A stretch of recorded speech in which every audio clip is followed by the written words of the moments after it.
How's it going, guys? My name is Zach with the Movie Castle, and today we're going to be talking about The Nice House on the Lake. This is book 3, and this is from DC's Black Label, and overall, I've been really enjoying this little mini-series. 10 issues, I believe. If we look at the top, let's go ahead and bring this closer to you guys. If we look at the top, you can see that the symbol is now on the 3rd spot, and I believe it's going to travel down the line as the book's going on. But note that this time the symbol that lit up is red instead of yellow, so that's really interesting, and I'm wondering what that means. But let's go ahead and take a look at this cool cover here. You get our main character for this issue, Sam, I believe, and he's looking at a glass window with all this red, and you wonder what that red is, and you realize, oh dang, a bunch of birds have flew into this glass window and have died, which does happen quite a bit in real life. That's this glare is painted on. That's not my camera's light shining too hard. This doesn't exactly happen in the issue.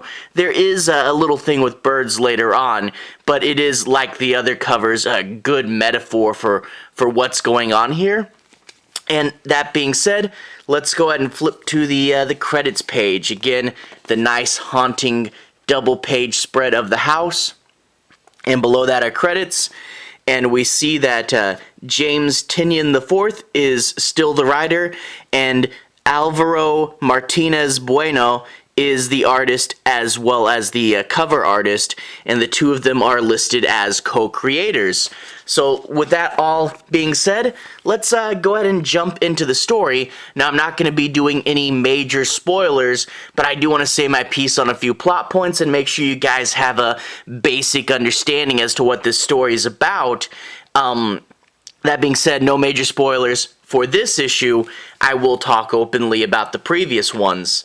We open up in the fire world, I guess you'd call it. I'm really curious, again, like I said last time, if these are real or just in the characters' heads. But we see Sam here in his boat, and he's talking about Walter, as everyone is, and he says that Walter would kind of, he would really absorb information, and he says that Walter was the first person he ever came out to, and Walter had this tendency to kind of grab up all the information, like really curious about people. And again, a lot of this stuff that they say, kind of knowing that Walter's an alien later, really makes sense. But he would, find out everything he could about you, but then if you weren't interesting, you may not hear from him for quite a bit. And then it cuts to this conversation. You get, he's in a red room developing photography, and Walter's outside, and it's all nice and green, and I really do love this color back and forth. So you can tell just from the color who's who.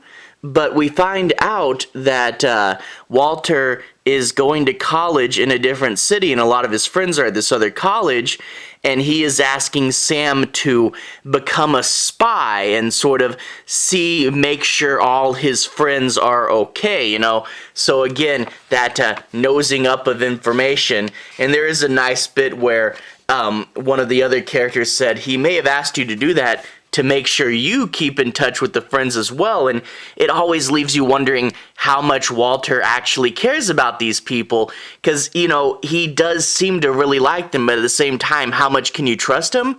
But then we get this nice, I think this is the only major text block this issue, other than some journal pages later on, but these are messages between Sam and Walter. And this is when Sam was being convinced by Walter to come on the trip. And there's this one line, and you can even see your family in Milwaukee after if you want. And knowing how this all ends in the future, and knowing that Walter said that, knowing full well that everybody on Earth, including his family in Milwaukee, is gonna be dead and there'd be no after, that is a really dark line. It's Walter getting what he wants, but I mean, just knowing how big of a lie that was, man, that really hit, and it's a really, really strong moment. We do get some of the rest of the group talking over breakfast, and some of them want to take the day to relax, and this girl's talking about watching an uplifting movie, not necessarily Disney, but, a lighthearted comedy maybe. And it's cool to see, some of the characters, chill, because there's a lot of anger and fighting in this book, but some of them are like, hey, what are we gonna do? Let's at least take a little bit of time to relax as we also explore, and this is one thing that I'm really glad the book's touching on is, the idea of what the heck are you gonna do? Let's not go crazy. Let's, go out in the boat. Let's watch a movie. Have fun like that. And I really did like this, especially because, this is one thing with this concept is, if aliens were destroying the Earth and you were the select few that got to be kept, I mean, you don't want the world to be destroyed, and I get anger about that, but at the same time, you're in a pretty cozy position here, and I wonder how many of us wouldn't mind being aliens' pets if the whole world was going to be destroyed otherwise. So I do like that we are starting to see people think differently, and that is really interesting than how this will come up later.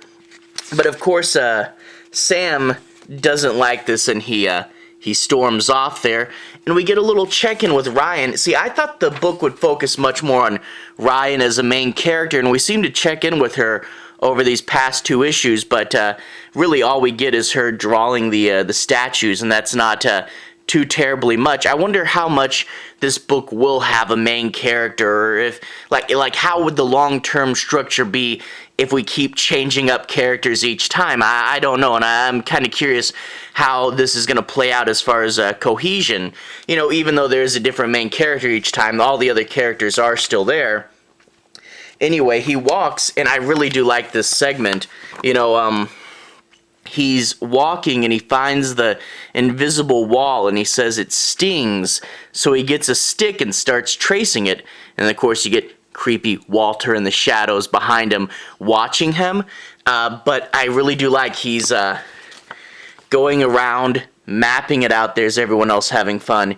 He's mapping it out, and like you even see, he finds a corner there, and there's this like statue. I don't think he can reach it, so is that powering it maybe? I don't know.